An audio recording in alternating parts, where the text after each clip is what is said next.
हमारे पास बहुत सारे क्लाइंट्स आते हैं और जैसे कि एलईडी वीडियो वॉल इंडस्ट्री के अंदर लोग जैसे कहीं जा रहे होते तो देखते हैं कितनी बड़ी बड़ी स्क्रीन्स हैं हमारे लगी हुई हैं रोड्स के ऊपर, इंडोर्स के अंदर, आउटडोर्स के अंदर। तो वो थोड़ा सा the world is changing from paper two digital.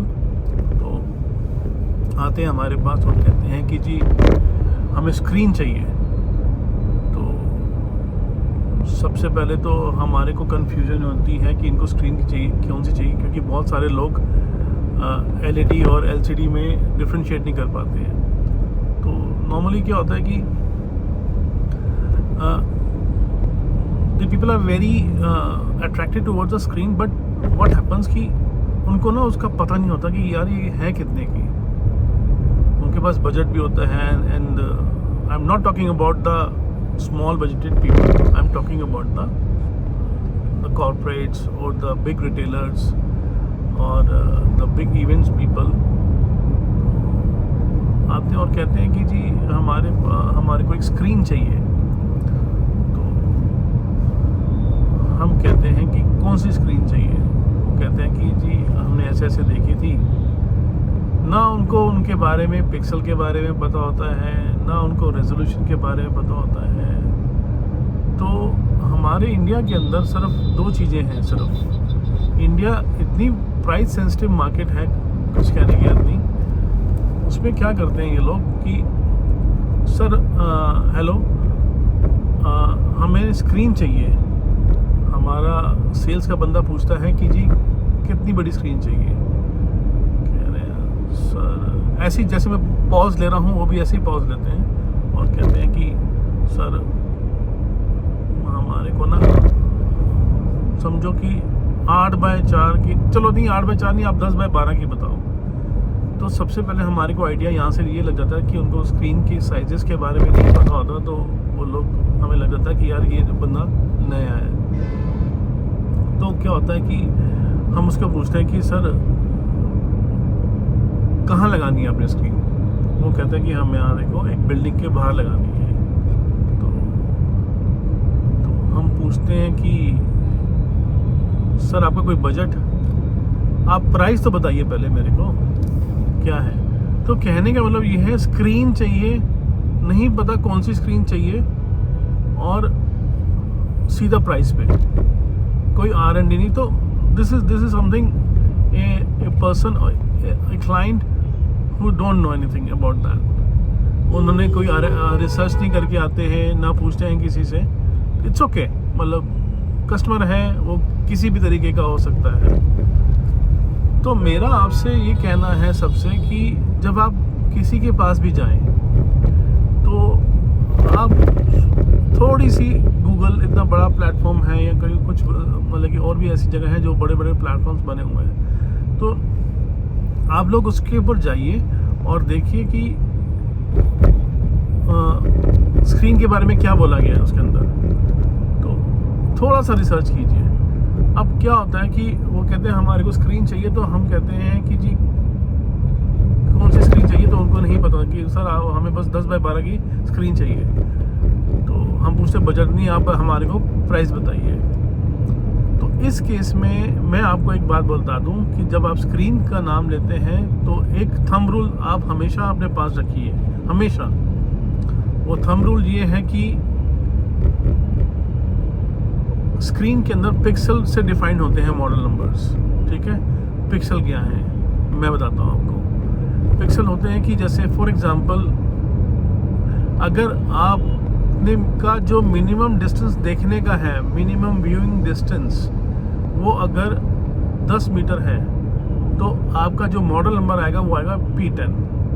ठीक है, और अगर आपका मिनिमम व्यू डिस्टेंस सबसे मतलब कि नियरेस्ट जगह से जिसने भी देखना है, चाहे वो कस्टमर हो, चाहे वो गाड़ियाँ निकल रही हो, कोई भी देखे, अगर उसका मिनिमम व्यू डिस्टेंस 10 फुट या 12 फुट है तो आप P4 लीजिए। और इसी तरीके से अगर आप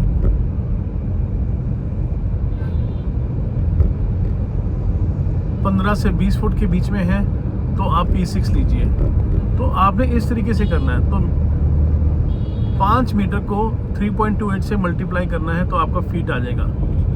तो जो मीटर वाला जो मैं आपको बता रहा हूँ, आपने वो आपका मॉडल नंबर बन जाएगा। फॉर एग्जांपल अगर 18 फुट है तो 18 को डिवाइड करेंगे 3.28 से तो अप्रॉक्सीमेटली तकरीबन 5 to 6 के बीच में आएगा। तो आपने P6 बोलना किसी को।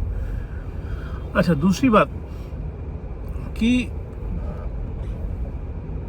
जितने पिक्सल कम होते जाएंगे प्राइस उतना बढ़ता चला जाएगा। फॉर एग्जांपल अगर वो P10 है तो उसका प्राइस सस्ता होगा, और अगर P3 है या P4 है तो उसका प्राइस P10 से बहुत महंगा होगा, और P6 और P5 वगैरह ये लोग थोड़े से कम रेंज के, मतलब कि 20 रेंज के होते हैं ये। तो इस तरीके से आप लोगों ने डिफाइन करना है चीज़ें। अच्छा, अब रेजोल्यूशन क्या है? अब रेजोल्यूशन ये है कि आपकी स्क्रीन के अंदर कितनी एलईडियाँ लगी हुई हैं, या वो लेंथ और ब्रेड्थ के हिसाब से। अब वो कैलकुलेट कैसे करते हैं?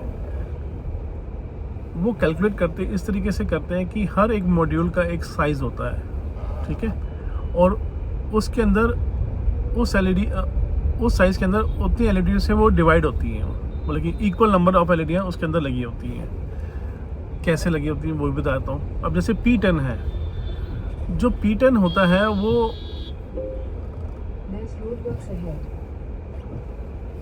जो P10 होता है उसके अंदर क्या होता है कि जो दो एलईडियों का बीच का डिस्टेंस होता है वो होता है तकरीबन 10 mm।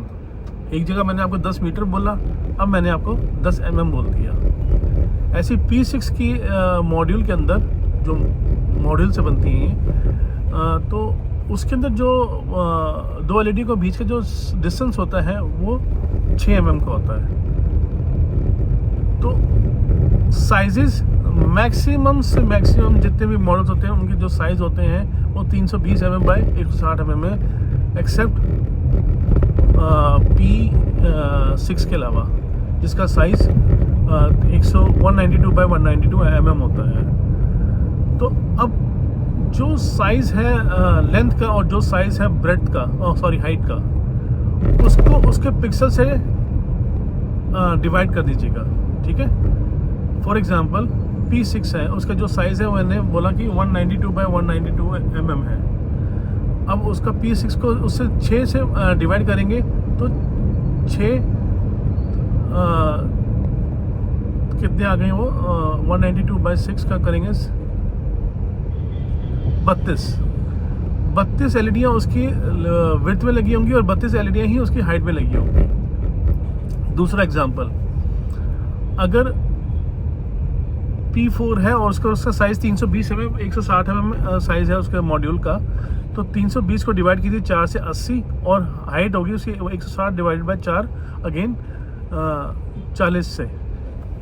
तो जो उस पर्टिकुलर मॉड्यूल का रेजोल्यूशन आएगा वो आएगा तकरीबन मोटा मोटी 3200 उस मॉड्यूल का, क्योंकि 80 multiply by 40, so it comes to 3200। अब 3200 को अगर आप मल्टीप्लाई करेंगे नंबर ऑफ मॉड्यूल से, ठीक है, कि कितने आपकी स्क्रीन के अंदर मॉड्यूल्स लगे हैं, वो आपका रेजोल्यूशन निकल के आ जाएगा। तो इस तरीके से इन चीज़ों की कैलकुलेशन होती है। तो मेरा आपसे ये सबसे रिक्वेस्ट है कि आप लोग सिर्फ प्राइस से मत जाइए। कई लोग बहुत ही होते हैं जो सेलर्स होते हैं, सप्लायर्स होते हैं, वो क्या करते हैं कि आपको उनका रेट सस्ता लगता है, लेकिन आपने मांगा होता है P4, लेकिन वो आपको P5 दे देते हैं, क्योंकि व्यू डिस्टेंस तो आपने पूछा ही नहीं था उनसे, रेजोल्यूशन तो पूछा ही नहीं था, नंबर ऑफ एलईडीज तो उतनी लगी नहीं हुई जितनी P5 के अंदर लगी होंगी या P4 के अंदर लगी होंगी। तो इस तरीके से ये चीज़ों की कंपैरिजन्स होते हैं। तो आपको ये चीज़ों का पूरा ध्यान रखना चाहिए, उसके बाद ही ये चीज़ें प्राइस डिफाइन करती हैं। दूसरा चीज़ें जो प्राइस डिफाइन करती हैं वो आप कंट्रोलर कार्ड कौन सा लगा रहे हैं, पावर सप्लाई कौन सा लगा रहे हैं। कई लोग लोकल पावर सप्लाई लगा देते हैं जो कि एक तरह से स्क्रीन का एक फूड है, वो उसकी जान है। मतलब अगर आप उसको फूड देते रहोगे तो आपके मॉड्यूल सही चलते रहेंगे। जहाँ आपने हल्का सा उसका फूड रोक दिया, क्योंकि जो पावर अगर स्मूथली उसके अंदर जा रही है तो स्क्रीन आपकी लॉन्ग टर्म चलेगी। बट अगर वो रुक रुक के जा रही है या उसने एक जगह से किसी ने पावर ही रोक दी या कोई पावर सप्लाई ख़राब हो गई तो वो उसको खाना जाना बंद हो जाएगा और आपको भी वो स्क्रीन वहाँ पर आपकी बंद हो जाएगी। कंट्रोल कार्ड्स भी इसी तरीके से होते हैं, क्योंकि वो कंट्रोल कार्ड क्या होते हैं कि वो एक रिसीवर डाटा एक भेजने वाला होता है और एक डाटा रिसीव करने वाला होता है। तो एक को हम कहते हैं रिसीविंग कार्ड और एक को कहते हैं हम सेंडिंग कार्ड। तो ये भी आपको अच्छी कंपनियों के ही देखने चाहिए, जो कि हिंदुस्तान में कोई नहीं बनाता, सिर्फ और सिर्फ ये बाहर से ही आता है। तो ये कुछ ऐसे फैक्टर्स हैं जिन चीज़ों को आपको देखना चाहिए कि आप लोग कैसे प्राइस को पूछ सकते हैं, किस तरीके से पूछ सकते हैं। तो ये बहुत सी ऐसे चीज़ें हैं जो अब अगली बार जब आप किसी से प्राइस पूछें तो इस तरीके से पूछ लें। Thank you.